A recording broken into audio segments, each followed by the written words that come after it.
Welcome റഹ്മാനാണ്. Biochemistry vitamins video സീരീസിൽ ഈ video vitamin ഇയെ കുറിച്ചിട്ടാണ്. Vitamin E and vitamin E ഒരു ഫാറ്റ് സോലുബിൾ വൈറ്റമിൻ ആണ് എന്നുള്ളതാണ് first point. Fat soluble vitamin ആണ്. ആൻഡ് വൈറ്റമിൻ ഇക്ക് മറ്റൊരു പേരുണ്ട് ടോക്കോ, TOCO, ടോക്കോഫെറോൾ എന്നാണ് ആ പേര്. ആൻഡ് ടോക്കോ എന്ന് വെച്ചാൽ ചൈൽഡ് ബർത്ത് ആയിട്ട് ബന്ധപ്പെട്ടുള്ളതാണ്. ടോക്കോലിറ്റിക്സ് ഒക്കെ നിങ്ങൾ കേട്ടിട്ടുണ്ടാവും. ഫെറോസ് ടു വിയർ എന്നാണ് അർത്ഥം. പക്ഷെ പേര് വന്നത് ആയിട്ട് ബന്ധപ്പെട്ടിട്ട് ഇതിന് മറ്റൊരു ചില പേരുകളുണ്ട്. ഒന്ന് anti fertility vitamin, anti fertility vitamin എന്നൊരു പേരുണ്ട്. ആൻഡ് ആന്റി സ്റ്റെറിലിറ്റി വൈറ്റമിൻ എന്നും പേരുണ്ട്. സോ ഇതൊക്കെ വിളിപ്പേരുകളാണ് അതിന്റെ. ആൻഡ് ഈ വൈറ്റമിന്റെ കുറവ് മൂലം എന്തെങ്കിലും ഒരു പ്രത്യേക രോഗമൊന്നും കാര്യമായിട്ട് പറയാനില്ല. എങ്കിലും ആള് വളരെ വളരെ പ്രധാനപ്പെട്ട ഒരു വൈറ്റമിൻ ആണ് വൈറ്റമിൻ ഇ എന്ന് പറയും. So vitamin in search of A vitamin in search of A disease എന്ന് കളിയാക്കി വിളിക്കാറുണ്ട്. കാരണം ഇത് വെച്ചിട്ട് കുറഞ്ഞിട്ട് പ്രത്യേക അസുഖങ്ങളൊന്നും കാണാറില്ല. അതുകൊണ്ടാണ് ഇങ്ങനെ വിളിക്കുക. ആൻഡ് രണ്ട് തരം ആൾക്കാരാണ് ഇതിനകത്ത് പ്രധാനമുള്ളത്. ഒന്ന് നമ്മൾ പറഞ്ഞു ടോക്കോഫെറോൾസ് ആണ്. പിന്നെ ഉള്ളത് ടോക്കോ തന്നെയാണ്, ടോക്കോട്രൈഇനോൾസും. സോ ഇങ്ങനെ രണ്ട് ഗ്രൂപ്പുകൾ ചേർന്നിട്ടുള്ളതാണ് വൈറ്റമിൻ ഇ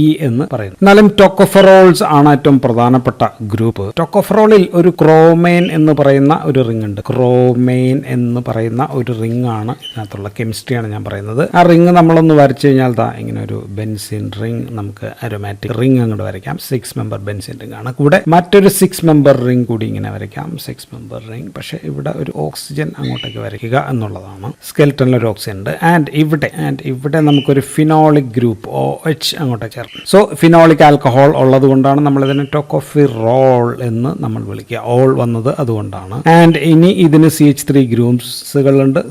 പലതിലും പലതാണ്. ഫസ്റ്റ് റിംഗിൽ ഇവിടെ നമുക്കൊരു CH3 ഗ്രൂപ്പ് വരയ്ക്കാം. ചിലതിൽ 3 ഉണ്ടാവും, ചിലതിൽ 2, ഇങ്ങനെയൊക്കെയാണ് വ്യത്യാസം. നമുക്കിപ്പോൾ 3 വരയ്ക്കാം. സോ അതാണ് പലതരം ടോക്കോഫെറോൾസ് വരാനായിട്ടുള്ള കാരണം. ആൻഡ് ഇതിൽ ഏറ്റവും പ്രധാനം ആൽഫ ടോക്കോഫെറോൾ ആണ്. ഏറ്റവും പ്രധാനം. ഇനി ഈ രണ്ടാമത്തെ റിംഗിൽ ഒരു CH3 ഗ്രൂപ്പ് ഇവിടെ നമുക്ക് വരയ്ക്കാം. ഒരു CH3 ഗ്രൂപ്പ് ഉണ്ട്. പിന്നെ ഉള്ളത് ഒരു R ഗ്രൂപ്പാണ്. R ഗ്രൂപ്പ് എന്ന് പറയുന്നത് 3 യൂണിറ്റ് ഉള്ള ഒരു ഐസോപ്രിനോയിഡ് യൂണിറ്റ് ആണ്. ഐസോപ്രിനോയിഡ് സൈഡ് ചെയിൻ ആണ് ഇവിടെ ഉള്ളത്. അപ്പോൾ ഒരു 6 കാർബൺ അതിനകത്ത് വരും. സോ അപ്പോൾ നമുക്ക് 6 വെറുതെ വരയ്ക്കണം. ഇങ്ങനെ വരയ്ക്കും. സോ അപ്പോൾ ഇപ്പം ഞാൻ വരച്ചത് ആൽഫ ടോക്കോഫെറോൾ ആണ്. സോ അതിനാണ് 3 CH3 ഗ്രൂപ്പ് ഉള്ളത്. ഇനി ബീറ്റ ഉണ്ട്, ബീറ്റ ടോക്കോഫെറോൾ ഉണ്ട്, ദെൻ ഗാമ ടോക്കോഫെറോൾ ഉണ്ട്, ഡെൽറ്റ ടോക്കോഫെറോൾ ഉണ്ട്. സോ അവിടെയൊക്കെ വ്യത്യാസം ഈ മീഥൈൽ ഗ്രൂപ്പിന്റെ എണ്ണവും പൊസിഷനും ഒക്കെയാണ് വ്യത്യാസം. സോ മൊത്തം ഏകദേശം 8 ടോക്കോഫെറോൾസ് തന്നെയാണ്. ഇനി ടോക്കോട്രൈഇനോൾസിനെ പറ്റി പറഞ്ഞു കഴിഞ്ഞാൽ ഇവിടെയുണ്ട് ആൽഫ ഉണ്ട്, ബീറ്റ ഉണ്ട്, ഗാമ ഉണ്ട്, ഡെൽറ്റ. സോ ഇങ്ങനെ ടോക്കോട്രൈഇനോൾസ് ഉണ്ട്. And all these are vitamin E. ഇതെല്ലാം തന്നെ വൈറ്റമിൻ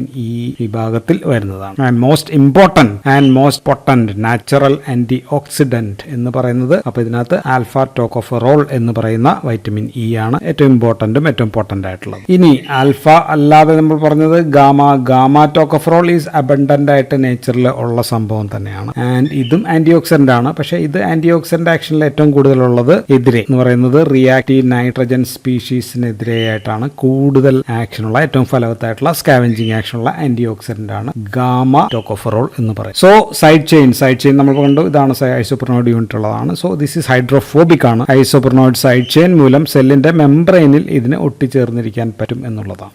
ആൻഡ് ക്രൊമൈൻ റിംഗിലെ ഈ ഫിനോളിക് ഭാഗം, ദിസ് ഫിനോൾ ഉള്ള ഈ ഭാഗമാണ് അപ്പോൾ എന്തായിട്ട് ആക്ട് ചെയ്യുന്നത്? ആന്റി ഓക്സിഡന്റ് ആയിട്ട് ആക്ട് ചെയ്യുന്നത്. സോ വൈറ്റമിൻ ഇ നമ്മൾ പഠിക്കുന്നതും കേട്ടിട്ടുണ്ടാവുന്നതും എല്ലാം ആസ് എൻ ആന്റി ഓക്സിഡന്റ് ആണ്. So vitamin E is the most potent natural chain breaking antioxidant and also natural ആണ്. നാച്ചുറൽ ആന്റി ഓക്സിഡന്റ് എന്ന് പറയുന്നത് വൈറ്റമിൻ ഇ ആണ്. അപ്പൊ ഇതെവിടെ നിന്ന് കിട്ടും? സോഴ്സസ് പറയുകയാണെങ്കിൽ പ്ലാന്റ്സിലുണ്ട് ആൻഡ് ഓൾസോ ആനിമൽ സോഴ്സസ്. 2 സോഴ്സസിൽ നമുക്ക് കിട്ടും. പ്ലാന്റ്സ് എന്ന് പറയുമ്പോൾ വെജിറ്റബിൾ ഓയിൽസ് ആണ് ഇതിന്റെ നമ്പർ 1 സോഴ്സ് എന്ന് പറയുന്നത്. എല്ലാത്തരം വെജിറ്റബിൾ ഓയിൽസ്, സൺഫ്ലവർ ആയാലും കോൺഫ്ലവർ ആയാലും സോയയിലായാലും ഒലിവ് ഓയിൽ ആയാലും safflower, linseed etcetera. So all vegetable oils നല്ലൊരു സോഴ്സ് ആണ്. വൈറ്റമിൻ ഇയുടെ സോഴ്സ് ആണിത്. വെജിറ്റബിൾ ഓയിൽ അല്ലാതെ പിന്നെ ആനിമൽ സോഴ്സ് എന്ന് പറയുമ്പോൾ എഗ്ഗിനകത്തുണ്ട്, മിൽക്കിനകത്തുണ്ട്, മീറ്റിനകത്തുണ്ട്, ബട്ടർ. സോ അങ്ങനെയൊക്കെയുള്ള സംഭവങ്ങളിൽ നിന്ന് കിട്ടും. സോ അതുകൊണ്ട് തന്നെ അതിന്റെ ഡയറ്ററി ഡെഫിഷ്യൻസി സാധാരണ സ്വതവേ കുറവാണ്. അപ്പം ഇനി പറയേണ്ടത് റെക്കമെൻഡഡ് ഡെയിലി അലവൻസ് എത്ര കഴിക്കണം ദിവസം എന്നുള്ളതാണെങ്കിൽ പുരുഷന്മാരിൽ അഡൽസിൽ ഒരു 15 മില്ലിഗ്രാം കഴിക്കും. ഈ 15 മില്ലിഗ്രാം എന്ന് പറയുന്നത് 33 ഇന്റർനാഷണൽ യൂണിറ്റ്. സോ ഇത് ഇന്റർനാഷണൽ യൂണിറ്റ് ആയിരിക്കും കിട്ടുക. അപ്പോൾ ഇത് ഗുളികയായിട്ടൊക്കെ നമ്മൾ കഴിക്കുകയാണെങ്കിൽ ഒരു 200 ഇന്റർനാഷണൽ യൂണിറ്റ് 400 ഇന്റർനാഷണൽ യൂണിറ്റിന്റെ അത്രയായിരിക്കും നമുക്ക് ഇത് കഴിക്കേണ്ടി വരിക. ചെയ്യുക. ആൻഡ് മരുന്നായിട്ട് കഴിക്കുമ്പോൾ അബ്സോർപ്ഷൻ വളരെ കുറവാണ്. ഒരു 30% ശരീരത്തിൽ നിന്ന് അബ്സോർബ് ചെയ്യുന്നുള്ളൂ, ആഗിരണം ചെയ്യുന്നുള്ളൂ. ഇപ്പോൾ പുരുഷന്മാരിൽ ഒരു 5 മില്ലിഗ്രാം ആണെങ്കിൽ ഫീമെയിൽസിൽ ഒരു 8 മില്ലിഗ്രാം എങ്കിലും വേണം. ഫീമെയിൽ തന്നെ ഗർഭിണികളാണെങ്കിൽ, പ്രഗ്നൻസി ഉണ്ടെങ്കിൽ 15 മില്ലിഗ്രാം എങ്കിലും കഴിക്കണം. ആൻഡ് ലാക്ടേഷൻ സമയത്താണെങ്കിൽ ഒരു 19 to 20 മില്ലിഗ്രാം കഴിക്കേണ്ടി വരും. കുട്ടികൾ ചിൽഡ്രനിലാണെങ്കിൽ ഒരു 11 മില്ലിഗ്രാം സംഭവമായിരിക്കും കഴിക്കേണ്ടി വരും. ഒരു ഏകദേശ കണക്കാണത്. അപ്പൊ ഇത് ശരീരത്തിൽ എങ്ങനെ അബ്സോർബ് ചെയ്യും എന്ന് പറഞ്ഞു കഴിഞ്ഞാൽ, സോ ഇത് ഫാറ്റ് സോലുബിൾ വൈറ്റമിൻ ആണ് എന്ന് നമ്മൾ പറഞ്ഞു. അപ്പോൾ ആദ്യം ഇത് എമൾസിഫൈ ചെയ്യേണ്ട ആവശ്യം ഉണ്ടാവും. ദെൻ അതിന്റെ മിസെല്ലെ ഫോം ചെയ്യണം, അല്ലെ? ഫാറ്റ് അങ്ങനെയാണ് അബ്സോർബ് ചെയ്യുക. സോ അപ്പോൾ അതിന് കാര്യം വേണം. ബൈൽ സോൾട്സ് ആർ എസെൻഷ്യൽ ആണ് എന്ന് നമുക്കറിയാം. Bile salts is very essential. And ഇത് ഏറ്റവും കൂടുതൽ അബ്സോർബ് ചെയ്യുന്ന സ്ഥലം ഇൻറ്റസ്റ്റൈനിൽ തന്നെ, ജജ്ജിനത്തിൽ നിന്നാണ് ഇത് ഏറ്റവും കൂടുതൽ അബ്സോർബ് ചെയ്യുക. അപ്പോൾ ഇതിപ്പോൾ ജജ്ജിനം ഏരിയയിലുള്ള ഒരു ഇൻറ്റസ്റ്റൈനൽ സെൽസ് ആണെങ്കിൽ, സോ ഫാറ്റ് സോലുബിൾ വൈറ്റമിൻ ഇവിടെ എത്തി, അത് മിസെല്ലെ ഫോം ചെയ്തു, ഇങ്ങോട്ടേക്ക് കയറുന്നു. ആൻഡ് ഇത് ഇവിടെ എത്തി, വൈറ്റമിൻ ഇവിടെ എത്തിയിട്ട് പിന്നെ കയറുന്നത് ലിംഫാറ്റിക്സിലേക്കാണ്, അല്ലെ?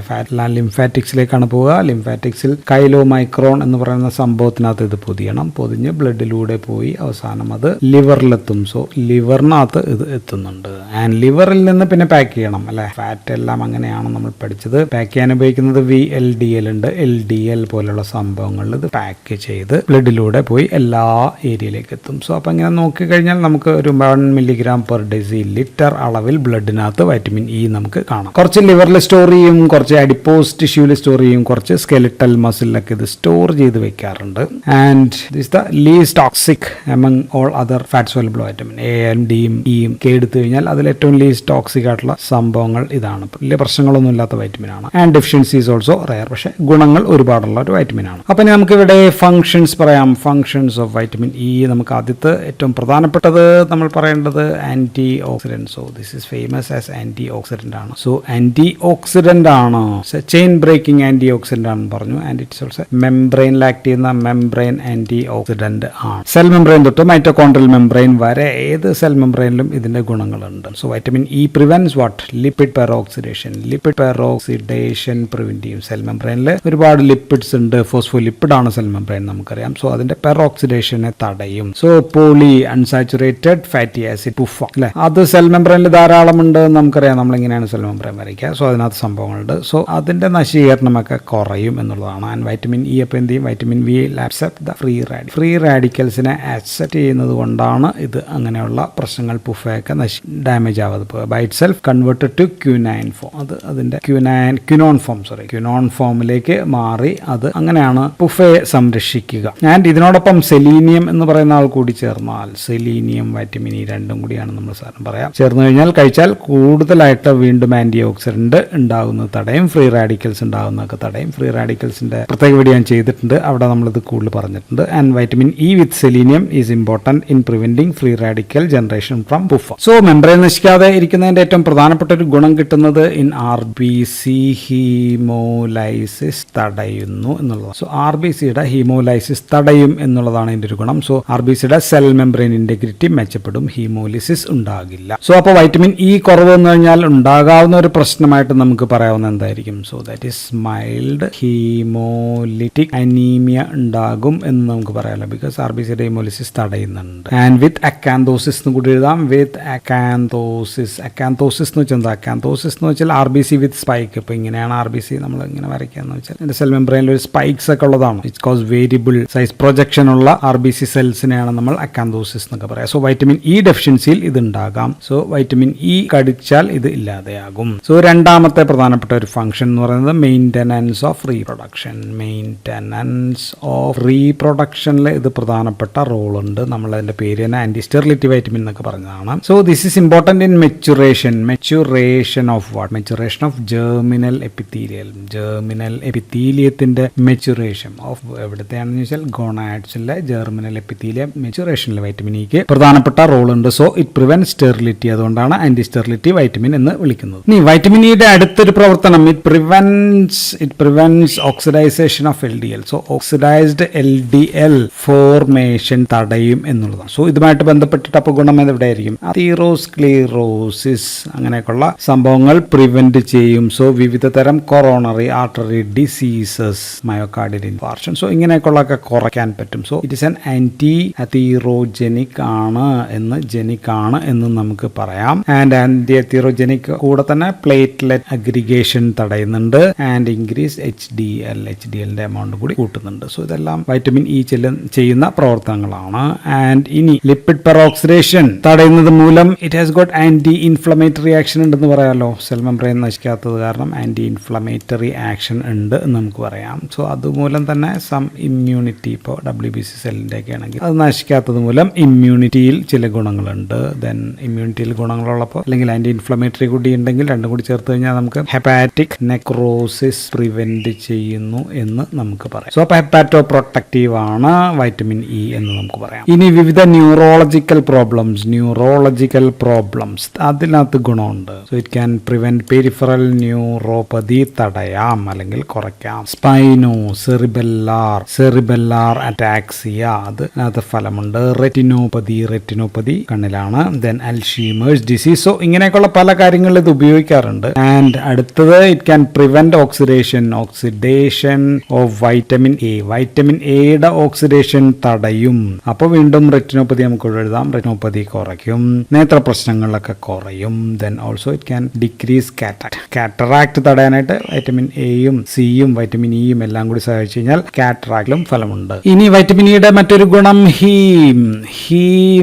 Haem synthesis. അതിനകത്ത് ഗുണമുണ്ട്, ഇമ്പോർട്ടന്റ് ആണ്. അവിടെ പ്രധാനപ്പെട്ട എൻസൈംസ് അലാസിന്തേസ് എന്ന് പറയുന്ന എൻസൈം ഉണ്ട്. ദെൻ അലാഡിഹൈഡ്രേറ്റേസ് ഇങ്ങനെയൊക്കെ പറയുന്ന ഈ എൻസൈംസ് ഇതിന്റെയൊക്കെ ആക്ടിവിറ്റി കാര്യക്ഷമമാക്കും എന്നുള്ളതാണ്. So it's important in haem synthesis. Then it's also important in storage of ക്രിയാറ്റിന്റെ സ്റ്റോറേജ് എവിടെയാണ്? മസിൽ. അതിനകത്ത് സ്റ്റോർ ചെയ്യുന്നതിൽ ഇമ്പോർട്ടന്റ് ആയിട്ടുള്ള റോൾ ഉണ്ട്. സോ മസിലുമായിട്ട് ബന്ധപ്പെട്ടുള്ള മറ്റ് ചില യൂസസ് കൂടി ഇതിനുണ്ട്. That is in nocturnal muscle ക്രാമ്പിലൊക്കെ ഇത് ഉപയോഗിക്കുന്നുണ്ട്. സോ ഉപയോഗവും റോളും എല്ലാം കൂടി ചേർത്തിട്ടാണ് ഞാൻ പറയുന്നത്. Then another function is stabilisation of coenzyme ക്യൂവിനെ സ്റ്റെബിലൈസ് ചെയ്യുന്ന കോഎൻസൈം ക്യൂ നമ്മൾ എവിടെയാണ് കേട്ടുള്ളത്? സെല്ലുലാർ റെസ്പിറേഷനിലാണ്. സെല്ലുലാർ റെസ്പിറേഷൻ അല്ലെങ്കിൽ ഇലക്ട്രോൺ ട്രാൻസ്പോർട്ട് ചെയിനൊക്കെ പഠിച്ചിട്ടുണ്ട്. സോ അത് അങ്ങനെയും ഗുണമുണ്ട്, stabilisation of coenzyme Q. Then it helps in the absorption of many amino ആസിഡ്സിന്റെ പലതിന്റെയും അബ്സോർപ്ഷൻ ഇത് സഹായിക്കുന്നുണ്ട്. അപ്പൊ ഇനി ചില യൂസസ് കൂടി പറയാം. ഇന്റർമിറ്റന്റ് ക്ലൗഡിക്കേഷനിൽ ഇത് യൂസ് ചെയ്യാറുണ്ട്. അതെന്തിനാന്ന് വെച്ചാൽ ഡിക്രീസ് സർക്കുലേറ്റിംഗ് ലാക്ടേസിന്റെ എമൗണ്ട് കുറയ്ക്കുക ആൻഡ് ഇൻക്രീസ് പൈറൂവേറ്റിന്റെ എമൗണ്ട് ബ്ലഡിൽ വർദ്ധിക്കുക. സോ അതുകൊണ്ട് ഇന്റർമിറ്റന്റ് ക്ലൗഡിക്കേഷനിൽ നമ്മളിത് ഉപയോഗിക്കുന്നുണ്ട്. പിന്നെ ഒരു ഉപയോഗമുള്ളത് ഫൈബ്രോസിസ്റ്റിക് ബ്രസ്റ്റ് ഡിസീസ് ഇൻ ഫീമെയിലിൽ ഇത് ഉപയോഗിക്കുന്നുണ്ട്. അത് പ്രൊജസ്ട്രോണിന്റെയും ഈസ്ട്രോജന്റെയും ആ ഡീറേഞ്ച്ഡ് ആയിട്ടുള്ള ലെവല് നമുക്ക് ഒന്ന് റെഗുലേറ്റ് ചെയ്യാനായിട്ട് ഉപയോഗിക്കുന്നതാണ് ഇതിന്റെ ഉപയോഗം. Then sometimes used in sickle cell അനീമിയയിൽ. ഓക്കെ, ദെൻ ടാർഡി ഡിസ്കൈനേഷ്യ അങ്ങനെയൊക്കെയുള്ള സംഭവങ്ങളിലും ഇത് ഉപയോഗിക്കുന്നുണ്ട്. ഇനി വൈറ്റമിൻ ഇ എപ്പോഴെങ്കിലും ഡെഫിഷ്യന്റ് ആവുന്നുണ്ടെങ്കിൽ, ഡെഫിഷ്യൻസി വരാവുന്ന ഒരു ഗ്രൂപ്പ് ഓഫ് പീപ്പിൾ എന്ന് പറയുന്നത് പ്രീ മെച്യൂർ ചിൽഡ്രനിലാണ്. അവിടെ ഇത് വരാം. Because last few months of പ്രഗ്നൻസിയിലാണ് ഇത് ട്രാൻസ്ഫർ ചെയ്യുന്നത്, അമ്മയിൽ നിന്ന് കുട്ടിയിലേക്ക് ട്രാൻസ്ഫർ ചെയ്യുന്നത്. സോ പ്രീമെച്യൂർ ന്യൂ ബോണിലൊക്കെ ഡെഫിഷ്യൻസി വരാണെങ്കിൽ മറ്റു പല കാരണങ്ങൾ കൊണ്ടും വരാം. ഉദാഹരണത്തിന് ഇംപെയർഡ് അബ്സോർഷൻ, വയറ്റിൽ നിന്ന് അബ്സോർഷൻ ഇംപെയർഡ് ആണ്, ഇൻറ്റെസ്റ്റൈനൽ സീലിയാക് ഡിസീസ് അങ്ങനെയൊക്കെ ഉണ്ടെങ്കിൽ. ദെൻ മാൽ അബ്സോർഷൻ സ്റ്റേറ്റ് ഉണ്ടെങ്കിൽ, മാൽ അബ്സോർപ്ഷൻ സ്റ്റേറ്റുകളിൽ അത് വരാം. ഒബ്സ്ട്രക്റ്റീവ് ജോണ്ടിസിൽ വരാൻ കാരണം അവിടെ അപ്പോൾ ബൈൽ സോൾട്സ് ഒന്നും വരുന്നില്ല എന്നുള്ളതാണ്. സോ ഈ കാരണങ്ങൾ കൊണ്ടൊക്കെ ഡെഫിഷ്യൻസി വരാം. ഇനി ജനറ്റിക് ആയിട്ട് വൈറ്റമിൻ ഇ ഡെഫിഷ്യൻസി ഉണ്ടാകാനുള്ളത് വൈറ്റമിൻ ഇ ട്രാൻസ്പോർട്ട് ചെയ്യുന്ന പ്രോട്ടീനുകൾ VLDL ഒക്കെ പറഞ്ഞു. സോ അവിടെയൊക്കെ എന്തെങ്കിലുമൊക്കെ തകരാറുണ്ടെങ്കിൽ വൈറ്റമിൻ ഇ ഡെഫിഷ്യൻസി വരും. സോ ഡെഫിഷ്യൻസി വന്നാൽ നമ്മൾ നേരത്തെ പറഞ്ഞു ഹീമോലിറ്റിക് അനീമിയ വരുന്നു എന്ന് പറഞ്ഞു.